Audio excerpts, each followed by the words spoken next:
தாத்தா நைட்டு வந்து சாப்பிட்டு படுத்துருக்கு. இப்போ நான் கேட்டேன் சாவி எங்கேன்னு கேட்டேன். அது வண்டியிலே ஜோப்பை எடுத்து பார்த்து இல்லை வண்டியிலே விட்டுட்டு நட்டுருக்கேன்.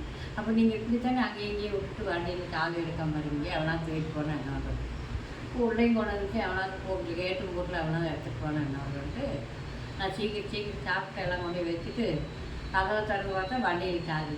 பிறகு வண்டியில் சாவி முதல்ல வண்டி பூட்டி வண்டி சாவி எடுங்கன்ட்டு மழையில் வந்து தான் நல்லா தண்ணி ஷீட்டில் அந்த சுற்றின்னு நான் என்ன பண்ணேன் துணி எடுத்துகிட்டு போய் எல்லாம் வண்டி தொடச்சிட்டேன்.